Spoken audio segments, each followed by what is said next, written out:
They say living well is the best revenge. But sometimes destroying the person who broke you is the only way to heal. Richard Sterling thought his wife Sarah was just a quiet, penniless orphan he could discard once he climbed the corporate ladder. He stole her ideas, drained her bank account, and left her on the street for a younger mistress. He thought he had taken everything. But there was one thing: Richard didn't check Sarah's birth certificate. He didn't know that the homeless wife he just evicted was the only sister of the man about to buy Richard's entire company. And payday. It's coming today. The sound of the pen scratching against the paper echoed like a gunshot in the sterile silence of the conference room. It was done. Richard Sterling capped his Mont Blanc pen, a gift Sarah had saved for 6 months to buy him 5 years ago, and slid the divorce papers across the mahogany table. He didn't look at her. He looked at his watch, a platinum Rolex Daytona, checking the time as if he were late for a lunch reservation rather than ending a 10-year marriage. "It's generous, Sarah," Richard said, his voice smooth, practiced. The voice of a man who had spent the last decade charming investors and backstabbing partners. "You get the Honda. You get your personal effects. I take the portfolio, the house in the Hamptons, and the intellectual property rights to Project Aegis." Sarah sat frozen. The leather chair felt cold against her back. She looked small in the oversized boardroom of Sterling Dynamics, the company she had built from the ground up alongside him. Project Aegis wasn't just IP, it was her code. It was the algorithm she wrote late at night while Richard was out networking, which she now knew meant sleeping with Jessica, his 24-year-old PR director. "Richard," Sarah whispered, her voice trembling, not with sadness, but with a shock so profound it felt like paralysis. "That algorithm is mine. The house, my grandmother's inheritance, paid the down payment. You can't just—" "I can," Richard interrupted, finally looking at her. His eyes were ice blue, devoid of the warmth she once thought she saw there. He signaled to his lawyer a shark named Mr. Davies from the firm Pearson & Spector. "The prenup you signed was thorough. And regarding the IP, you developed it while employed by Sterling Dynamics. As CEO, I own it. As for the house, the deed is in the trust. My trust." He stood up, buttoning his bespoke suit jacket. "Face it, Sarah, you're a liability. You don't fit the image I need for the IPO. Investors want youth vitality. They want a power couple. Not whatever this is." He gestured vaguely at her simple cardigan and jeans. "I built you," she said, her voice rising. "When we met, you were waiting tables at a TGI Fridays. I taught you how to code. I wrote your business school application essays. I stayed in the shadows so you could shine." Richard laughed. It was a dry, cruel sound. "And that's where you belong, Sarah. In the shadows. Security will escort you out. You have an hour to clear your desk. Don't make a scene. It's embarrassing." He walked out without looking back. Sarah didn't cry. Not yet. She walked to the window of the 40th floor, looking out over the grey expanse of Manhattan. The rain was lashing against the glass. She had $400 in her checking account. She had no job, having technically been a consultant for Richard, with no salary for the last 3 years to save the company money. She was 32 years old, and she had been erased. As she packed her cardboard box, a photo of her parents who died when she was 4, a dried rose from their first date, a stress ball, Jessica walked by. The young woman leaned against the doorframe, sipping a green juice. "Make sure you leave the company laptop." Jessica smirked. "Richard needs it for the presentation in London next week. We're flying first class on Emirates. I hear the champagne is to die for." Sarah looked at her. He'll do it to you too, Jessica, once you serve your purpose. Unlikely. Jessica laughed. I'm not a doormat.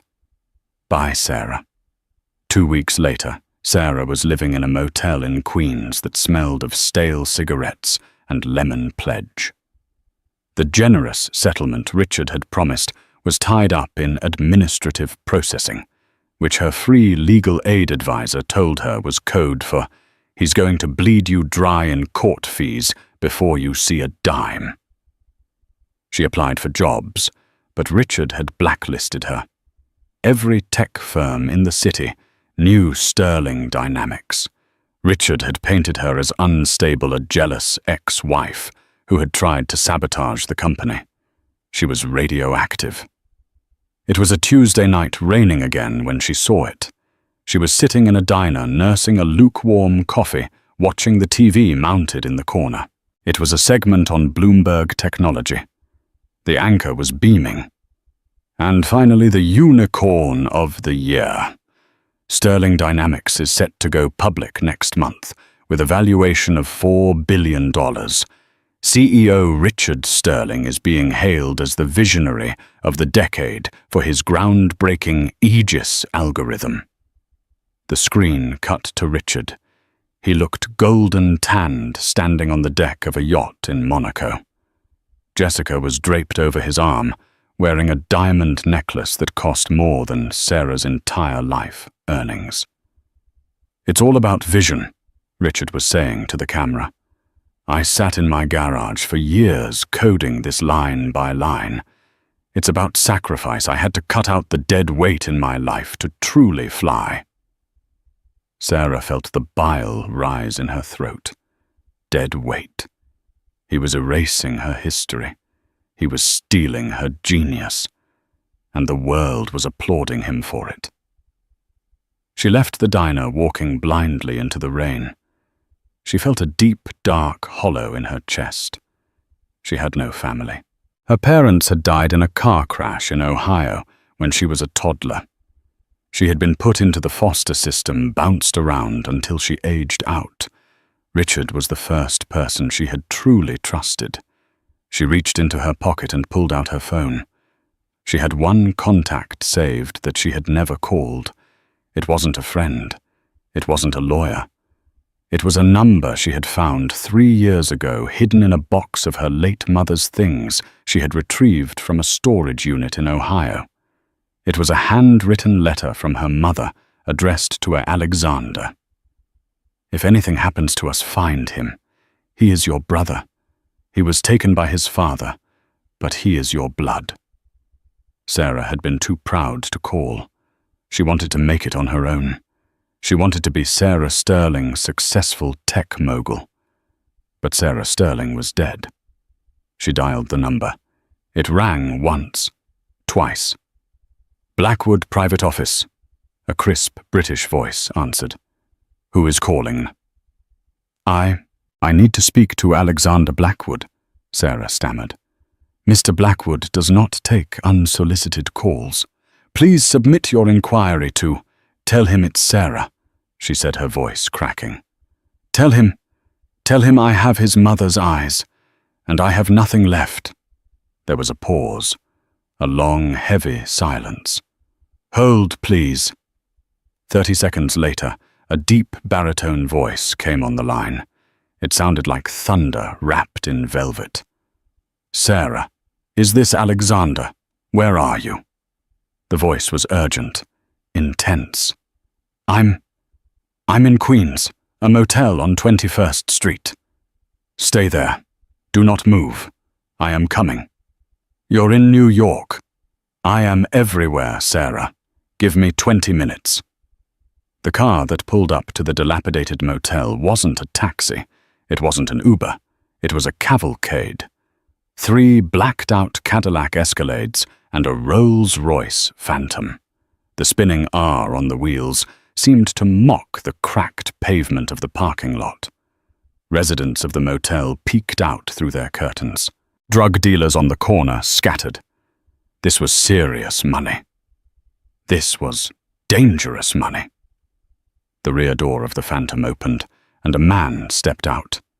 He was tall, 6'4", wearing a charcoal Tom Ford suit that fit him like armor. He had dark hair just beginning to gray at the temples and eyes that were the exact same shade of hazel as Sarah's. Alexander Blackwood, the billionaire owner of Blackwood Holdings, a man who owned shipping lines in Greece, lithium mines in Nevada, and real estate in London that rivaled the royal families. He was known in the business world as the Reaper. He didn't just buy companies, he dismantled them if they displeased him. He ignored the rain, ignored the bodyguards flanking him with umbrellas, and walked straight to Sarah, who was standing under the awning, shivering. He stopped 2 feet in front of her. He studied her face, looking for the ghost of the mother he barely remembered. He saw it. "Sarah," he said softly. "I didn't know if you were real," she whispered. "I looked you up. I saw the magazines. I didn't think you'd want this." She gestured to her wet clothes, her worn-out sneakers. Alexander took off his jacket and wrapped it around her shoulders. It was warm and smelled of sandalwood and expensive scotch. "You are a Blackwood. We do not leave our own behind." He guided her into the back of the Rolls-Royce. The interior was like a spaceship, cream leather, soft, ambient lighting silence, so profound it hurt her ears. "Drive her to the Pierre Hotel," Alexander commanded. Then he turned to Sarah. He opened a crystal decanter and poured her a glass of water. "Drink, then talk. Tell me everything. Who did this to you?" Sarah held the glass with both hands to stop them from shaking. And then the dam broke. She told him everything. The 10 years, the coding, the nights she slept under her desk to meet deadlines, the way Richard slowly isolated her, the divorce, the mockery, the poverty, the fact that Richard was about to become a billionaire on the back of her work. Alexander listened. He didn't interrupt. He didn't look at his phone. His face remained impassive, a mask of stone, but his hand resting on his knee tightened until his knuckles turned white. When she finished, she was crying, exhausted. "I just wanted you to know," she sniffled. "I don't need money. I didn't want to be alone anymore." Alexander reached into his pocket and pulled out a silk handkerchief, handing it to her. "You will never be alone again," he said. His voice dropped an octave. "And you will not need money. You have mine." He pressed a button on the intercom. "Edwards." "Yes, sir," the driver replied. "Change of plans. Call the London team. Wake them up. I don't care that it's 300 a.m. there. Get the acquisition team on the line. And find out everything you can about a company called Sterling Dynamics." Sarah looked up alarmed. "What are you going to do?" "You can't sue him. He has the best lawyers. He has Pearson and Spector." Alexander let out a dark, terrifying chuckle. He poured himself a drink. "Lawyers are for people who follow the rules, Sarah. I don't follow rules. I write them." He looked at her, and for the first time she saw the family resemblance. It was a predator's gaze. "Richard Sterling wants to sell his company, does he? He wants to enter the big leagues." Alexander swirled his drink. "Then let's welcome him. I'm looking for a new technology acquisition. I think it's time Sterling Dynamics met Blackwood Holdings." "He doesn't know who you are," Sarah realized. "He doesn't know I'm your sister. I used the name Sora Cross on our marriage certificate because I never legally changed it from my foster name." "Perfect." Alexander smiled. It was a smile that promised violence. "He thinks he's a shark, Sarah. He's about to find out he's just swimming in my tank." The car glided toward the Manhattan skyline. "We are going to buy him," Alexander said. We are going to let him think he has won the lottery. We will build him up so high that when he falls, the impact will shatter him into dust. And you, my dear sister, are going to be the one who pushes him." The next month was a blur of activity that Sarah could barely comprehend. She was moved into the penthouse suite at the Pierre. A team of doctors, nutritionists, and stylists descended upon her. It wasn't just about making her look good. It was about armor. Alexander told her, "If you want to kill a king, you must look like a queen." She cut her hair into a sharp, asymmetrical bob. She traded her cardigans for tailored Givenchy and Alexander McQueen. She learned to walk not with the hurried shuffle of an overworked coda, but with the gliding confidence of a woman who owns the pavement. But the most important work happened in the war room of Blackwood Holdings. Sarah sat at the head of the table, flanked by Alexander and his top analysts. They dissected sterling dynamics. "Here," Sarah said, pointing to a schematic on the screen. "The Aegis algorithm has a flaw. Richard doesn't know it because he didn't write it. I did. If you overload the server capacity by 300% during the integration phase, the security protocols collapse." Alexander nodded, impressed. "A back door, a kill switch," Sarah corrected. "I put it in 2 years ago when he started acting distant, just in case. I never thought I'd use it." "Brilliant," Alexander murmured. The plan was set. Blackwood Holdings, through a shell company called Obsidian Ventures, made an offer to Richard Sterling. It was an offer too good to refuse $5 billion for Sterling Dynamics, keeping Richard on as CEO with a massive retention bonus. Richard took the bait immediately. Sarah watched from the shadows of the boardroom, via a hidden camera feed, as Richard signed the preliminary papers with Alexander's proxy, a man named Mr. Graves. "It's a pleasure doing business with Obsidian." Richard smirked, shaking hands. "You'll find our tech is unrivaled." "We are counting on it," Graves said dryly. "The chairman of our parent company will be flying in for the final signing and the gala next Friday. He requires all IP transfer to be completed by then." "Done," Richard said. "I'll have the keys to the kingdom ready." "Good," Graves said. "The chairman is particular. He will be bringing his co-chair. She handles the technical auditing." "She?" Richard asked, raising an eyebrow. "Yes, she is very eager to meet the genius behind the code." Richard puffed out his chest. "I look forward to charming her." In the surveillance room, Alexander turned to Sarah. "He has no idea." Sarah stared at the screen at the husband who had thrown her away like trash. She felt a cold, hard resolve settle in her gut. "No," she said. "He doesn't." "Are you ready for the gala, Sarah?" Alexander asked. "It will be at the Met. The entire industry will be there. The press, the investors, his mistress." Sarah stood up, smoothing the skirt of her blood-red dress. "I'm ready, brother. Let's go to work." The night of the gala arrived with the kind of electric tension usually reserved for heavyweight title fights or royal weddings. The venue was the Metropolitan Museum of Art, specifically the Temple of Dendur room. Richard Sterling had rented it out to celebrate the impending acquisition of Sterling Dynamics by Obsidian Ventures. He wanted the world to see him ascend to the throne of the tech world. Richard stood before the floor-to-ceiling mirror in the bridal suite of the Plaza Hotel. He liked the irony of getting ready in a room designed for beginnings when he felt he had finally shed his past. He adjusted his bow tie. It was silk hand-stitched in Milan. He checked his phone.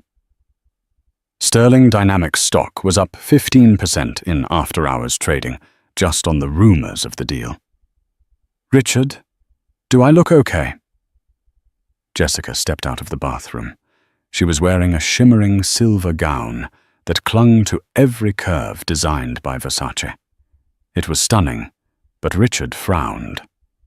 "It's a bit loud, isn't it?" he critiqued, picking a piece of lint off his jacket. "We are meeting the chairman of Obsidian tonight. Old money, European money. They value subtlety, Jessica. Try not to embarrass me." Jessica's face fell, her insecurity flashing in her eyes. "I just wanted to look good for the cameras." "Just smile and don't drink too much champagne," Richard commanded, grabbing his phone. "And if they ask about the development timeline of Aegis, you say nothing.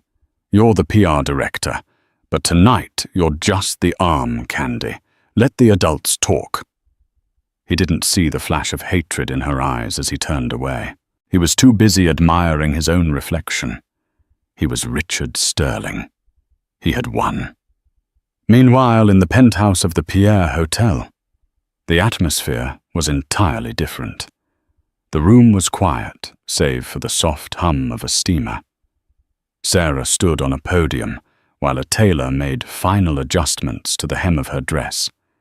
It was a weapon of a dress.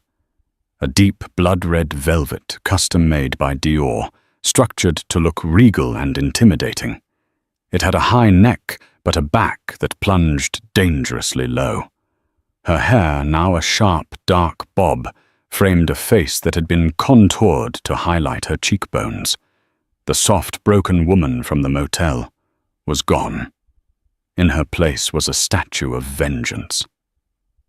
Alexander Blackwood walked in, holding a small velvet box. He was dressed in a tuxedo that cost more than Richard's car cut, with the severe elegance of a man who owned the room before he even entered it. "Everyone is in position," Alexander said, his voice calm. "My legal team is on site. The press has been briefed that a major announcement is coming. The trap is set." He opened the velvet box. Inside lay a necklace of diamonds and rubies. The centerpiece was a ruby the size of a quail's egg, dark as dried blood. "The Blackwood heart," Alexander said, fastening it around her neck. "Our grandmother wore this to meet the Queen in 1952. Now you wear it to dethrone a peasant." Sarah touched the cold stone. She looked in the mirror. She barely recognized herself. "I'm terrified, Alex. What if he sees right through me? What if I crumble?" Alexander spun her around, gripping her shoulders. "He won't see Sarah, the wife he abused. He will see Sarah Blackwood, the co-chair of Obsidian. He is blinded by his own greed. He sees only the checkbook, not the hand holding the pen." He offered her his arm. "Tonight we don't just win. We rewrite history. Are you ready to take back what is yours?" Sarah took a deep breath. She thought of the rain against the motel window. She thought of the years of stolen credit. She thought of Richard's laugh when he fired her. Her eyes hardened. "Let's go burn it down." The arrival at the Met was a frenzy. Flashbulbs popped like strobe lights. Richard and Jessica walked the red carpet, Richard waving like a politician soaking in the adulation. Reporters thrust microphones in his face. "Mr. Sterling, is it true the deal is worth $5 billion? Richard." "What's next for the visionary of the century?" Richard beamed. "The deal is historic," he told a reporter from the Wall Street Journal. "It proves that true innovation cannot be stopped. Sterling Dynamics is the future." Suddenly, a hush fell over the crowd at the entrance. The shouting reporters went silent. Heads turned. A convoy of 4 Rolls-Royce Phantoms pulled up to the curb. The sheer display of power was overwhelming. The lead car's door opened, and Alexander Blackwood stepped out. The crowd gasped. Alexander was a ghost who rarely attended public events. His presence alone signaled that this was a monumental occasion. But it was who he helped out of the car next that stopped the breath in everyone's throat. Sarah stepped onto the red carpet. She didn't wave. She didn't smile. She walked with a lethal grace, her red dress a violent splash of color against the grey stone of the museum. She looked like royalty. She looked like war. "Who is that?" the whispers started. "Is that Alexander Blackwood's girlfriend? No, look at the jawline. They look alike." Richard, standing at the top of the stairs, squinted. He saw Alexander Blackwood. He recognized him from business journals. He felt a surge of triumph. The legendary Reaper had come to pay him homage. But the woman... Richard felt a strange itching discomfort in the back of his brain. There was something familiar about her walk, but he dismissed it instantly. Sarah was probably cleaning tables in a diner in Jersey right now. This woman was a goddess. She radiated wealth. Alexander and Sarah ascended the stairs. Richard stepped forward, extending his hand. His smile went and practiced. "Mr. Blackwood," Richard said, his voice booming for the cameras. "An honor, truly. Welcome to the future." Alexander looked at Richard's hand, then up to his face. He didn't shake it. He just smiled, a cold, predatory curving of the lips. "Mr. Sterling," Alexander said smoothly, "I believe you know my co-chair. She has been managing the technical audit of your files." Alexander stepped aside. Sarah stood directly in front of Richard. She was wearing 4-inch Louboutins, making her nearly eye level with him. She looked deep into his eyes, those ice-blue eyes that had once looked at her with such disdain. "Hello, Richard," she said. Her voice was different, trained lower, sharper. But the intonation was unmistakable. Richard froze. His smile faltered, twitching at the corners. He blinked rapidly. He looked at the ruby around her neck, then back at her eyes. "Sarah," he whispered the word, escaping him like a wheeze. "I prefer Ms. Blackwood tonight," she said loud enough for Jessica to hear. Jessica dropped her clutch. It hit the floor with a dull thud. "Ms. Blackwood," Richard stammered, his brain misfiring.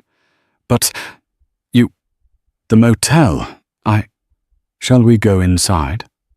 Sarah cut him off, her voice dripping with bored condescension. "We have a lot of paperwork to sign, and I'd hate to keep the press waiting.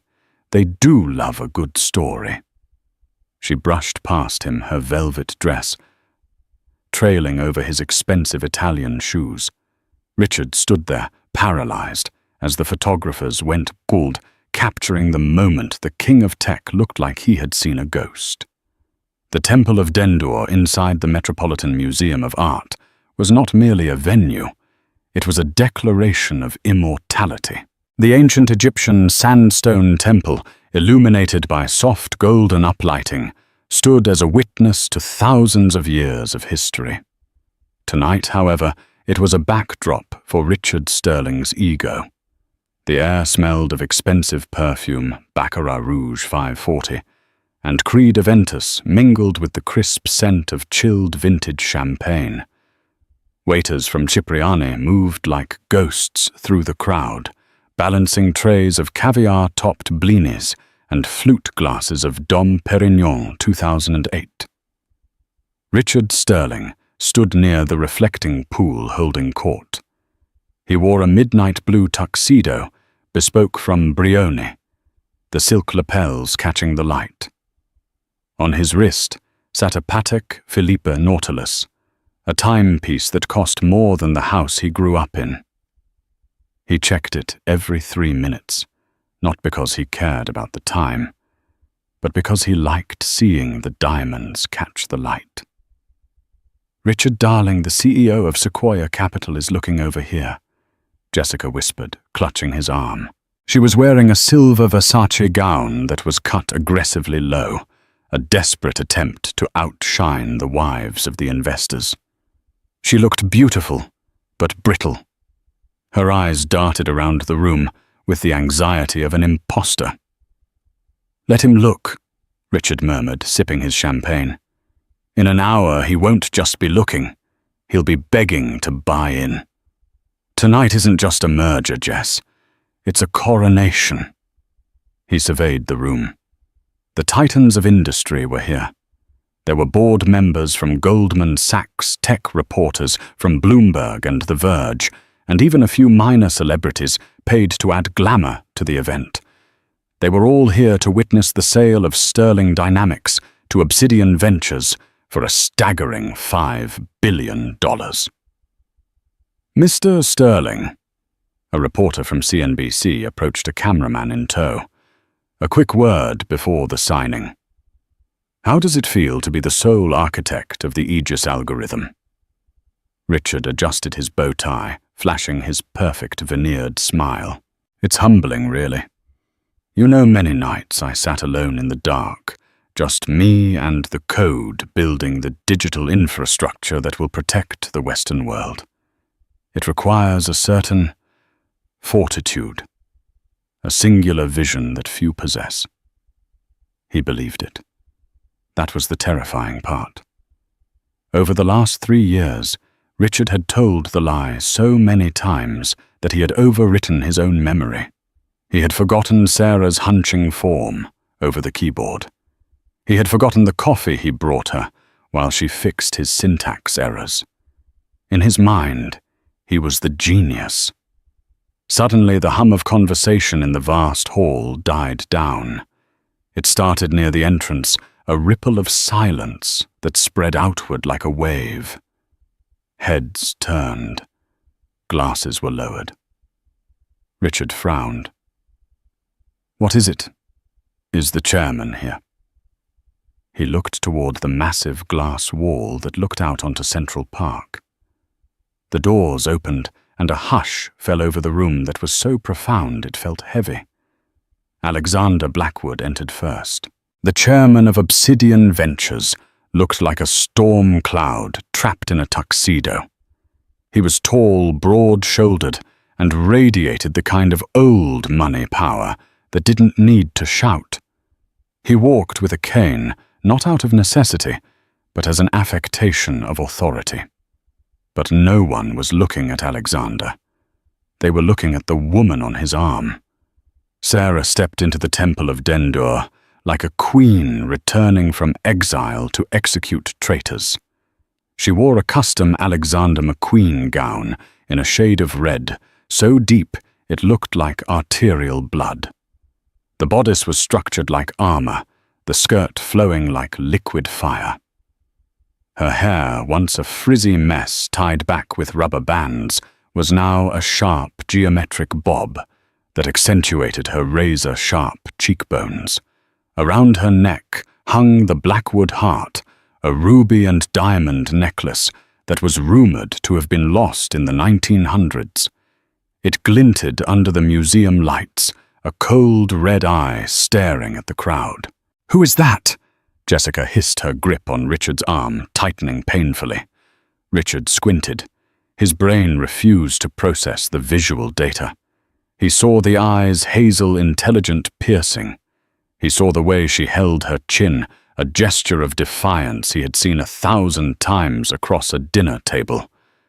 But the context was wrong. This woman was power. This woman was wealth. This woman couldn't be the mouse he had kicked out of his office. "It can't be," Richard whispered, his stomach dropping through the floor. Sarah and Alexander moved through the crowd. The sea of people parted for them. They didn't stop to chat with the bankers. They walked straight toward Richard.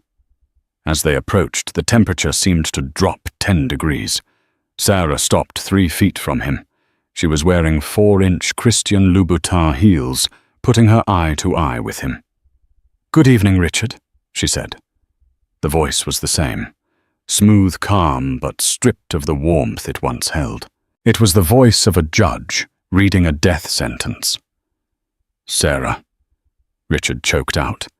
The name sounded absurd in this setting. What are you doing here? How did you get in?" "I was invited," she said, her lips curving into a smile that didn't reach her eyes. I believe you're waiting for the co-chair of Obsidian Ventures to countersign the acquisition. Richard blinked rapidly. Yes, but where is she? She is standing in front of you. Alexander Blackwood interjected his voice, a deep baritone rumble. Allow me to introduce my sister, Sarah Blackwood, formerly known as Sarah Cross, and for a brief unfortunate period, Sarah Sterling. The glass of champagne in Richard's hand slipped. It shattered on the stone floor, the sound echoing like a gunshot. Champagne splashed onto his Italian leather shoes, but he didn't move. Sister! Richard gasped. He looked from Alexander to Sarah. That's a lie. You're an orphan. You have nothing. I had nothing because I chose to build something with you, Sarah said, stepping closer, invading his personal space. I hid my name to make my own way. I wanted to be loved for who I was, not for the Blackwood fortune. And you proved to me exactly what that love was worth, didn't you? Jessica stepped forward, trembling. Richard, what is going on? Is this the consultant you fired? Sarah slowly turned her gaze to Jessica. She didn't look angry. She looked bored. The dress is Versace, isn't it? Fall 2023 collection. A bit dated, don't you think? And it pulls terribly at the seams. Jessica gasped, covering her chest with her clutch. We have a schedule to keep, Alexander announced, checking his pocket watch. The presentation begins in 5 minutes. I trust your technical demonstration is ready. Mr. Sterling.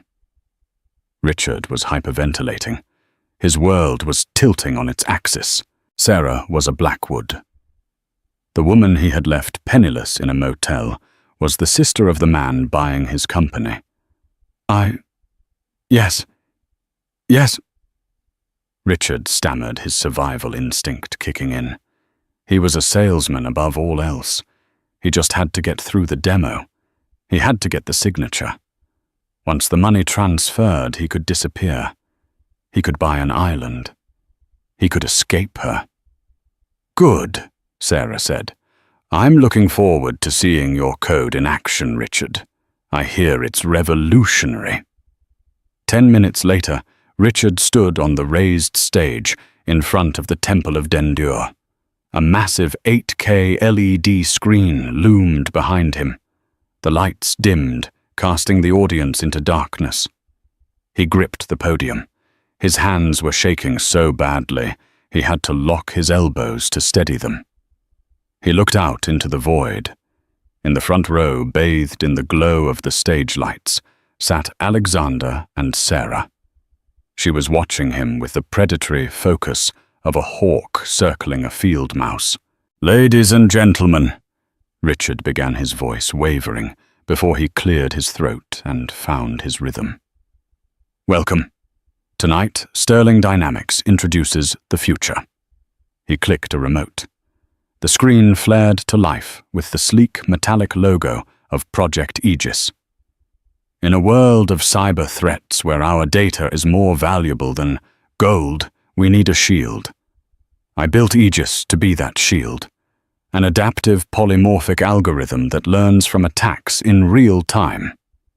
He was gaining confidence now. The lie was comforting. It was a script he knew by heart. But words are cheap, Richard said, flashing a charming smile that looked ghastly under the harsh lights. Let's see it in action.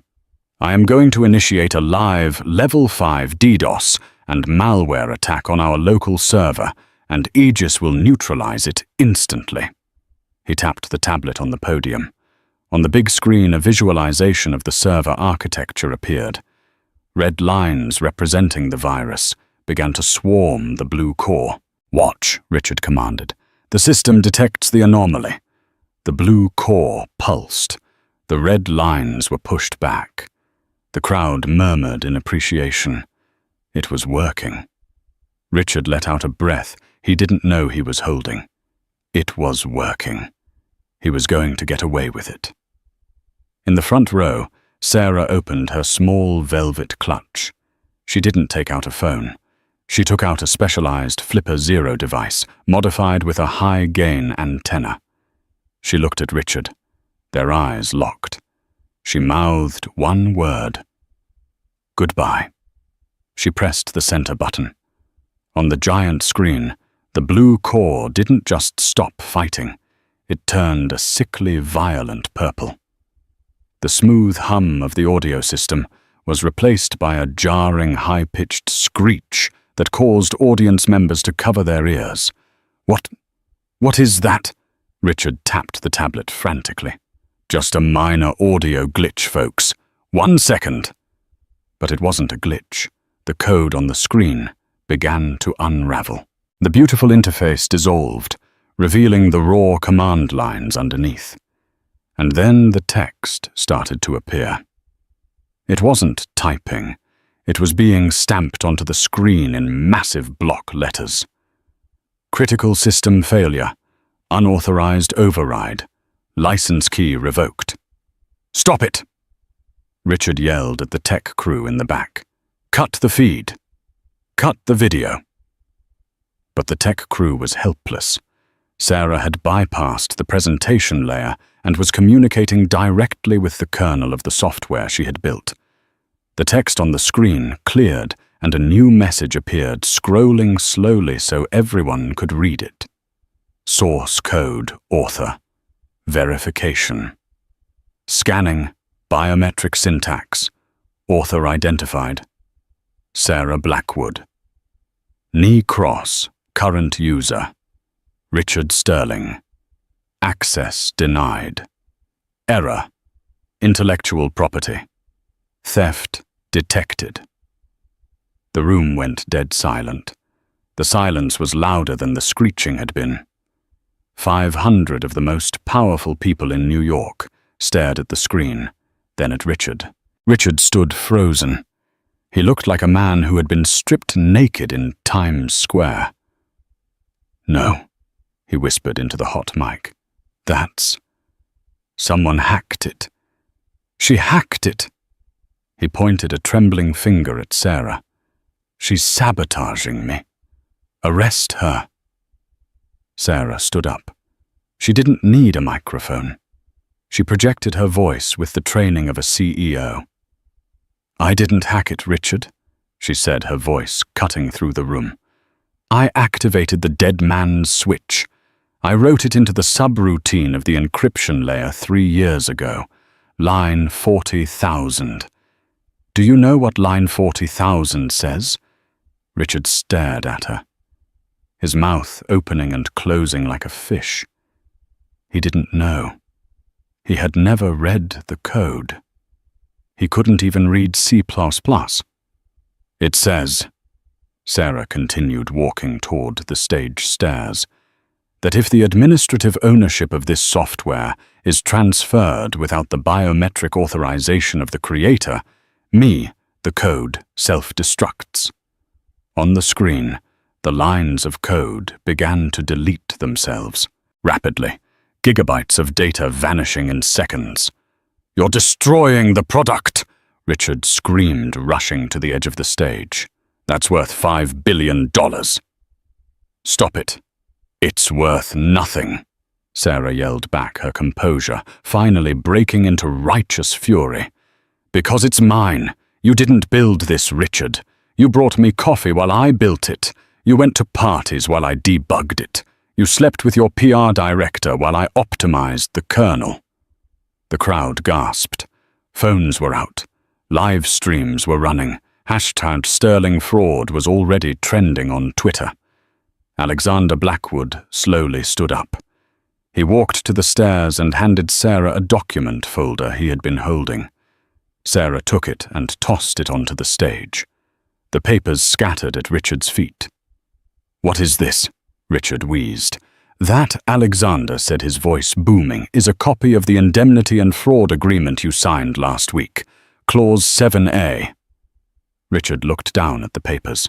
It states, Alexander recited from memory that if the seller misrepresents the ownership of the intellectual property, the seller agrees to pay a penalty fee equal to the proposed valuation of the sale to cover damages, wasted time, and corporate espionage investigation costs.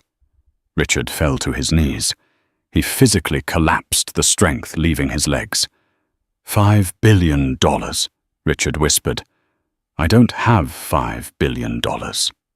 We know, Sarah said, standing over him from the floor, looking up like a vengeful deity, which is why we have already executed a lien on your assets, all of them.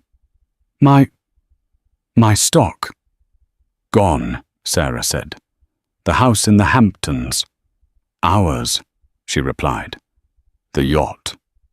Repossessed an hour ago in Monaco, Alexander added pleasantly. Richard looked around the room. The investors were turning away in disgust. The reporters were typing furiously. He looked for Jessica. He saw the back of her silver dress as she sprinted toward the exit, pushing past a waiter, disappearing into the night. She hadn't even looked back. You can't do this, Richard sobbed, tears streaming down his face, ruining his spray tan. I'm Richard Sterling. I'm a visionary. Sarah walked up the stairs. She stood over him. The camera flashes were blinding, capturing the image that would be on the cover of every newspaper tomorrow, the Queen in red, standing over the crying king in the dust. She leaned down, bringing her lips close to his ear. You're not a visionary, Richard, she whispered. You're a user, and your free trial just expired. She straightened up and looked at the security team, standing in the wings. Blackwood's private security. She nodded once. 2 massive guards moved onto the stage. They grabbed Richard by his arms, hauling him up. His legs dragged uselessly. Get off me! Richard shrieked, his voice cracking.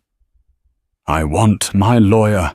Call Davies. Call Pearson and Spector. Mr. Davies is on the phone with us right now, Alexander called out from the floor, holding up his cell phone. He says he is terminating your representation, effective immediately. Something about a bounced retainer check. The guards dragged Richard Sterling off the stage. His tuxedo was rumpled, his tie crooked, his dignity incinerated. His screams echoed through the Temple of Dendur until the heavy doors slammed shut behind him. The room was silent for a long beat. Then Sarah turned to the audience. She didn't apologize. She didn't shrink. She walked to the podium, tapped the tablet, and reset the screen to the Blackwood Holdings logo. I apologize for the theatricality, she said, her voice steady and commanding. But at Blackwood Holdings, we believe in transparency. The Aegis software will be relaunched next month under its rightful ownership. We look forward to doing business with those of you who value integrity over image. She looked at Alexander. He tipped an imaginary hat to her. For the first time in 10 years, Sarah didn't feel like a shadow. She felt like the sun. And as the applause started slowly at first, then building into a thunderous roar, she knew she hadn't just taken back her company. She had taken back her soul. The collapse of Richard Sterling was not a slow decline. It was a free fall. In the 48 hours following the gala at the Met, the legal machinery of Blackwood Holdings moved with the precision of a guillotine. The indemnity and fraud clause Alexander had referenced was ironclad. Because Richard had signed the preliminary agreement claiming ownership of intellectual property, he did not legally hold. He had committed corporate fraud on a massive scale. The headlines were merciless. The New York Times, sterling silver turned to rust, the $5 billion lie. Forbes, from unicorn to carcass. How Richard Sterling lost it all in one night. Richard sat in the office of his lawyer, Mr. Davies at Pearson and Spectre. But the atmosphere had changed. There was no premium scotch poured. There were no reassuring smiles. "We have to drop you, Richard," Davies said, not even looking up from his file. "Drop me," Richard sputtered. He looked haggard. He hadn't slept or changed his clothes since the gala. "I pay you a retainer of 50,000 a month." "You can't drop me. Your assets are frozen," Davies replied coldly. "The retainer check bounced this morning. Blackwood obtained an emergency injunction at 9:00 a.m. They have a lien on everything. The Hamptons house, the Tribeca loft, the accounts in the Cayman Islands, even your car." "My car?" "The repo men are towing the Aston Martin from the garage as we speak. You're insolvent, Richard, and frankly representing you is a liability to the firm's reputation. Please leave." Richard walked out onto 6th Avenue. It was raining again, a cruel echo of the day he had fired Sarah. He reached into his pocket for his phone to call an Uber, but the screen was black. Service suspended for non-payment. He stood on the curb, the water soaking through his tuxedo jacket, realizing with a dawn of horror that he didn't even have the cash for a subway ticket. 2 weeks later, the physical dismantling of his life began.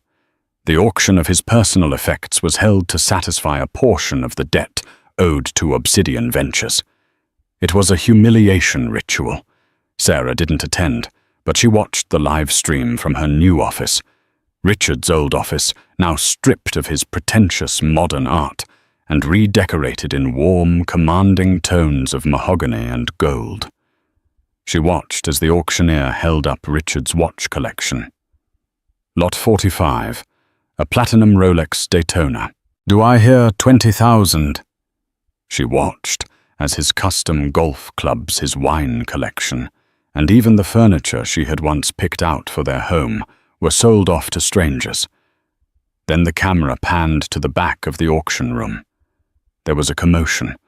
A woman was being escorted out by security. It was Jessica. She looked nothing like the gleaming creature on the yacht in Monaco. Her roots were showing her makeup was smeared, and she was screaming at the auctioneer. "That's my necklace, he gave that to me, you can't sell it." "It was purchased with embezzled company funds, ma'am," the security guard said blandly, guiding her toward the exit. "It belongs to the creditors now." Sarah turned off the screen. She felt a strange sensation. She expected joy. She expected to feel a rush of dopamine. Instead, she just felt clean. It was like scrubbing a stain out of a rug. It wasn't happy work, but it was necessary. Alexander walked in.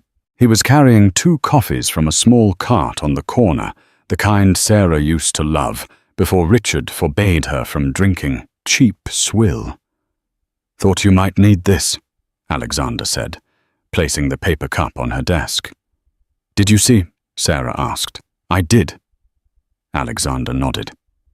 "Jessica attempted to sell her story to TMZ yesterday. The monster I dated. She tried to paint herself as a victim of his manipulation. Did they run it? No." Alexander took a sip of his coffee. "I bought the rights to her story for a very modest sum, and then killed it. She gets enough money to buy a bus ticket back to wherever she came from, but she signs an NDA. She disappears. She doesn't get to be famous for destroying you." Sarah smiled, a genuine warm smile. "You think of everything." "I protect my family," he said simply. "Now there is one last piece of business. The transfer of the company title. The board is waiting." The final confrontation didn't happen in a courtroom. It happened in the lobby of the Sterling Dynamics building, now renamed Cross Blackwood Technologies. Sarah was leaving for the day, flanked by 2 security guards. She was wearing a trench coat over a sharp business suit, looking every inch the CEO. As she headed toward the waiting Rolls-Royce, a figure stepped out from behind a pillar. It was Richard. He looked unrecognizable. He had lost 20 pounds. His face was unshaven, his eyes wild and bloodshot. He was wearing a cheap tracksuit and worn-out sneakers. "Sarah," he rasped, rushing forward. The security guards moved instantly, blocking him, hands on their holsters. "Back away, sir." Sarah held up a hand. "It's okay. Let him speak." The guards stepped back slightly but remained tense. Richard looked at her, his eyes darting between her face and the expensive car waiting for her. The disparity between them was a chasm 10 miles wide. "Sarah," he said, his voice cracking, I need help. I have nowhere to go. My friends won't take my calls. I'm sleeping in a shelter on 42nd Street. They stole my shoes last night." Sarah looked at his feet. He was wearing mismatched sneakers. "I'm sorry to hear that, Richard," she said evenly. "You can't do this to me," he pleaded, tears welling up in his eyes. "We were married for 10 years. I made a mistake.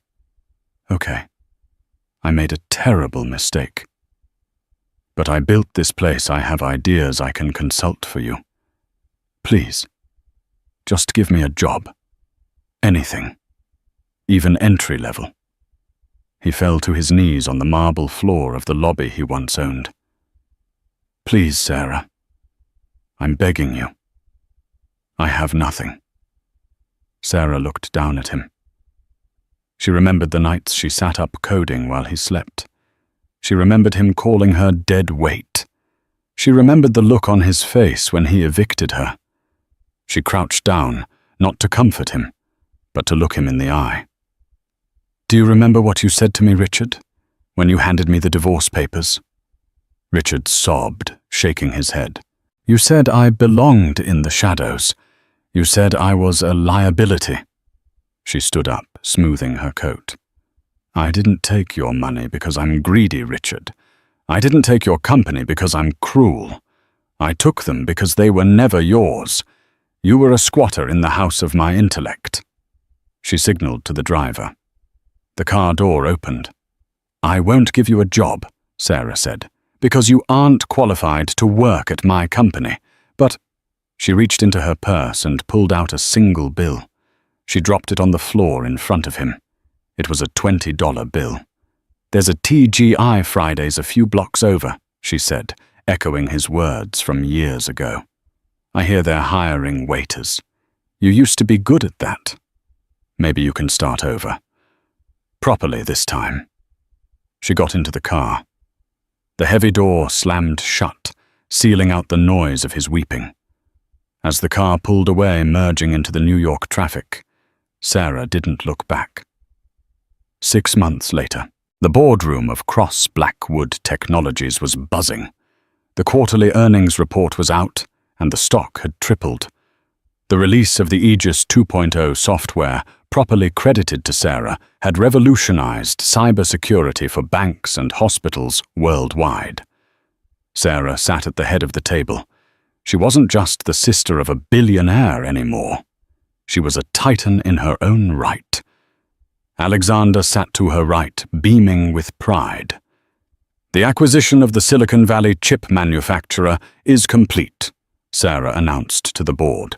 "We are expanding operations to Tokyo and London next quarter." The board members applauded. These were serious people, veterans of Goldman Sachs and J.P. Morgan, and they looked at Sarah with genuine respect. After the meeting, Sarah and Alexander stood on the balcony of the penthouse office, looking out over the city.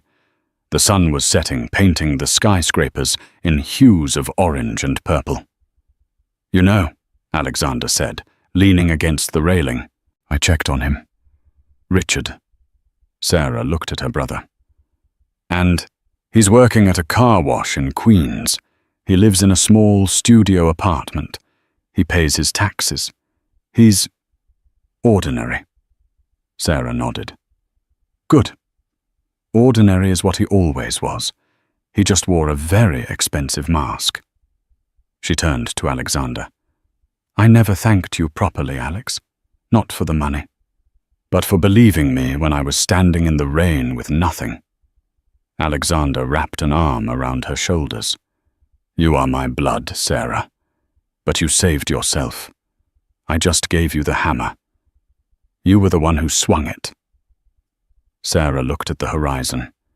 She thought about the journey from the scared orphan to the invisible wife, to the discarded woman, to the CEO. She touched the ruby necklace at her throat, the blackwood heart. I'm not afraid of the rain anymore, she whispered. No.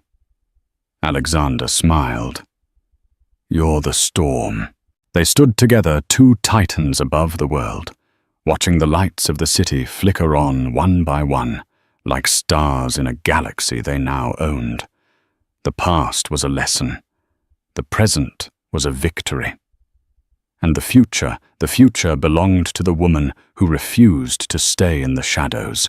This story isn't just about revenge. It's about the reclamation of self-worth. Richard Sterling represents the people in our lives who mistake our kindness for weakness and our silence for stupidity. He thought he could extract Sarah's value and discard the person, forgetting that the source of the magic was never the company. It was her. Sarah's journey proves that rock bottom is not the end. It is the solid foundation upon which you build a new empire. She didn't just get her brother's help. She used her own genius, the very thing Richard stole, to seal his fate. It serves as a powerful reminder. You can steal a person's ideas, you can steal their money, but you can never steal their fire. When the underdog bites back, they don't just leave a mark, they rearrange the food chain. Did you enjoy this story of karmic justice? If you felt that satisfaction when Richard was exposed on stage, please hit the like button. It helps more people find this story. What would you have done if you were Sarah?